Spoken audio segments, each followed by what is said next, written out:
Hello friends, ಅಸ್ಸಲಾಮು ಅಲೈಕುಮ್. ಎಲ್ಲರಿಗೂ ನಮಸ್ಕಾರ. Welcome to my channel me and my angels. ಇವತ್ತು ನಾನು ಇನ್ಸ್ಟೆಂಟ್ ಟೊಮೊಟೊ ಉಪ್ಪಿನಕಾಯಿನ ಹೇಗೆ ಮಾಡ್ಕೊಳ್ಳೋದು ಅಂತ ಹೇಳ್ತೀನಿ ಫ್ರೆಂಡ್ಸ್.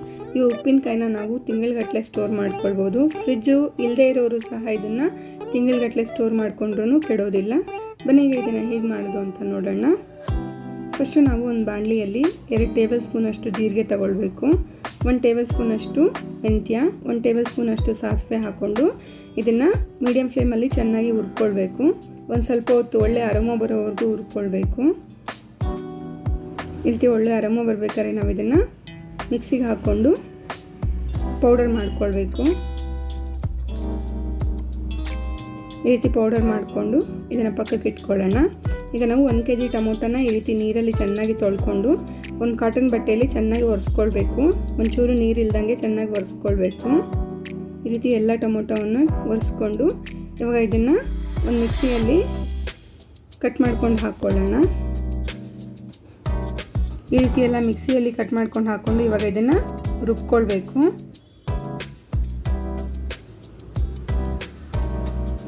ಈ ರೀತಿ ಎಲ್ಲ ರುಬ್ಕೊಂಡಾದ್ಮೇಲೆ ಈಗ ನಾವು 50 ಗ್ರಾಮು ಬೆಳ್ಳುಳ್ಳಿಯನ್ನು ಜಜ್ಜಿಕೊಂಡು ಪಕ್ಕಕ್ಕೆ ತೆಗೆದಿಟ್ಕೊಳ್ಳೋಣ. ದಪ್ಪ ದಪ್ಪ ಜಜ್ಕೊಳ್ಬೇಕು, ತುಂಬ ನುಣ್ಣಗೆ ಜಜ್ಕೊಳ್ಬಾರ್ದು. ಈ ರೀತಿ ದಪ್ಪ ದಪ್ಪ ಜಜ್ಕೊಂಡು ಇವಾಗ ಇದನ್ನು ಪಕ್ಕಕ್ಕೆ ಇಟ್ಕೊಳ್ಳೋಣ. ಈಗ 100 ಗ್ರಾಮ್ ಹುಣಸೆ ಹಣ್ಣು ಚೆನ್ನಾಗಿ ತೊಳೆದು ಇದರಲ್ಲಿ ಒಂದು ಸ್ವಲ್ಪ ಬಿಸಿ ನೀರು ಹಾಕಿ ನೆನೆಸಿಟ್ಕೊಳ್ಬೇಕು. ಈಗ ಒಂದು ಬಾಣಲಿಯಲ್ಲಿ ನಾವು ರುಬ್ಬಿಟ್ಕೊಂಡಿದ್ವಲ್ಲ ಟೊಮೊಟೊ ಅದನ್ನು ಹಾಕ್ಕೊಂಡು ನಾವು ನೆನೆಸಿಟ್ಕೊಂಡಿದ್ವಲ್ಲ ಹುಣಸೆ ಹಣ್ಣು ಇದನ್ನು ಈ ರೀತಿ ಮ್ಯಾಶ್ ಮಾಡಿಕೊಂಡು ಇದ್ರದ್ದು ಗೊಜ್ಜು ಮಾತ್ರ ಹಾಕ್ಕೊಳ್ಬೇಕು.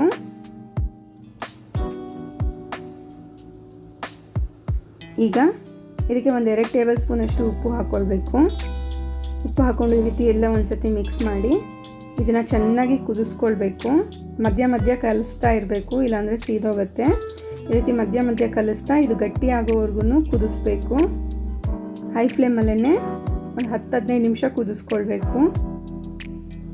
ಇದರಲ್ಲಿ ನೀರೆಲ್ಲ ಹಿಂಗೋಗಿ ಸ್ವಲ್ಪ ಗಟ್ಟಿ ಆದಮೇಲೆ ಇವಾಗ ನಾವು ಇದಕ್ಕೆ ಒಂದು 200 ಗ್ರಾಮಷ್ಟು ಎಣ್ಣೆ ಹಾಕ್ಕೊಂಡು 1 ಟೀ ಸ್ಪೂನಷ್ಟು ಅರಿಶಿನ ಪುಡಿ ಹಾಕ್ಕೊಂಡು ಚೆನ್ನಾಗಿ ಮಿಕ್ಸ್ ಮಾಡಿ ಮತ್ತು ಇನ್ನೊಂದು 10 ನಿಮಿಷ ಪ್ಲೇಟ್ ಮುಚ್ಚಿ ಚೆನ್ನಾಗಿ ಕುದಿಸ್ಕೊಳ್ಬೇಕು. ಈ ರೀತಿ ಎಲ್ಲ ಚೆನ್ನಾಗಿ ಮಿಕ್ಸ್ ಮಾಡಿ ಪ್ಲೇಟ್ ಮುಚ್ಚಿ 10 ನಿಮಿಷ ಕುದಿಯೋಕ್ಕೆ ಬಿಡೋಣ. ಈಗ ನೋಡಿ ಆಗಿದೆ. ಸ್ಟವ್ ಆಫ್ ಮಾಡಿಕೊಂಡು ಇದು ತಣ್ಣಗಾಗಕ್ಕೆ ಬಿಡೋಣ. ಈಗ ಇದಕ್ಕೆ ಒಂದು 80 ಗ್ರಾಮು ಖಾರ ಪುಡಿ ಹಾಕ್ಕೊಂಡು ಆವಾಗಲೇ ನಾವು ಪೌಡರ್ ಮಾಡಿ ಇಟ್ಕೊಂಡಿದ್ವಲ್ಲ ಜೀರಿಗೆ, ಮೆಂತ್ಯ ಮತ್ತು ಸಾಸಿವೆ, ಅದು ಪೌಡರ್ ಹಾಕ್ಕೊಂಡು ಇವಾಗ ಇದನ್ನೆಲ್ಲ ಒಂದು ಸತಿ ಚೆನ್ನಾಗಿ ಮಿಕ್ಸ್ ಮಾಡ್ಕೊಳ್ಬೇಕು. ನಾವು ಟೊಮೊಟೊನ ಕಟ್ ಮಾಡಿ ಬಿಸಿಲಲ್ಲಿ ಒಣಗಿಸೋ ಕೆಲಸ ಇಲ್ದಿರ ಈ ರೀತಿ ಇನ್ಸ್ಟೆಂಟಾಗಿ ರುಬ್ಕೊಂಡು ಉಪ್ಪಿನಕಾಯಿ ಮಾಡಿಕೊಂಡ್ರು ತುಂಬ ಟೇಸ್ಟಿಯಾಗಿರುತ್ತೆ ಫ್ರೆಂಡ್ಸ್. ಇದು ತಿಂಗಳಗಟ್ಟಲೆ ಇಟ್ಟರೂ ಕೆಡೋದಿಲ್ಲ. ಬಿಸಿ ಬಿಸಿ ಅನ್ನಕ್ಕೆ ತುಪ್ಪ ಹಾಕ್ಕೊಂಡು ತಿಂದರೆ ಸೂಪರಾಗಿರುತ್ತೆ. ನೋಡಿ ಈ ರೀತಿ ಎಲ್ಲ ಚೆನ್ನಾಗಿ ಮಿಕ್ಸ್ ಮಾಡ್ಕೊಂಡಾದ್ಮೇಲೆ ಇವಾಗ ಒಗ್ಗರಣೆ ಮಾಡ್ಕೊಳ್ಳೋಣ. ಒಗ್ಗರಣೆಗೆ ಒಂದು 100 ಗ್ರಾಮ್ ಅಷ್ಟು ಎಣ್ಣೆ ಹಾಕ್ಕೊಂಡು ಅದರಲ್ಲಿ ಒಂದು 2 ಟೀ ಸ್ಪೂನಷ್ಟು ಸಾಸಿವೆ, ಆಮೇಲೆ ನಾವು 50 ಗ್ರಾಮ್ ಬೆಳ್ಳುಳ್ಳಿ ಜಜ್ಜಿ ಇಟ್ಕೊಂಡಿದ್ವಲ್ಲ ಅದನ್ನು ಹಾಕ್ಕೊಳ್ಬೇಕು. ಈಗ ಒಂದು ಸ್ವಲ್ಪ ಕರಿಬೇವನ್ನ ಚೆನ್ನಾಗಿ ತೊಳ್ಕೊಂಡು ಒಂಚೂರು ನೀರಿಲ್ದಂಗೆ ಒರೆಸ್ಕೊಂಡು ಕರಿಬೇವು ಹಾಕ್ಕೊಳ್ಬೇಕು. ಈಗ ಇದು ಒಗ್ಗರಣೆ ಸ್ವಲ್ಪ ಕೆಂಪಗಾದ್ಮೇಲೆ ನಾವು ಇದನ್ನು ಉಪ್ಪಿನಕಾಯಲ್ಲಿ ಹಾಕಿ ಮಿಕ್ಸ್ ಮಾಡ್ಕೊಳ್ಳೋಣ. ಇದನ್ನು ಆಂಧ್ರ ಸೈಡು ಟೊಮೊಟೊ tokkು ಅಂತಲೂ ಅಂತಾರೆ ಫ್ರೆಂಡ್ಸ್. ನೋಡಿ ಈ ರೀತಿ ಎಲ್ಲ ಚೆನ್ನಾಗಿ ಮಿಕ್ಸ್ ಮಾಡಿಕೊಂಡು ನಾವು ಇವಾಗ ಸರ್ವ್ ಮಾಡ್ಕೊಳ್ಬೋದು. ಇದನ್ನು ಒಂದು ಪ್ಲಾಸ್ಟಿಕ್ ಡಬ್ಬದಲ್ಲಿ ಹಾಕಿ ಅಥವಾ ಒಂದು ಬಾಟ್ಲಲ್ಲಿ ಹಾಕಿ ಫ್ರಿಜ್ ಇರೋರು ಫ್ರಿಜ್ಜಲ್ಲಿ ಇಟ್ಕೊಳ್ಬೋದು, ಇಲ್ಲಾಂದರೆ ಹಾಗೆ ಇಟ್ಕೊಂಡ್ರೂ ಕೆಡೋದಿಲ್ಲ.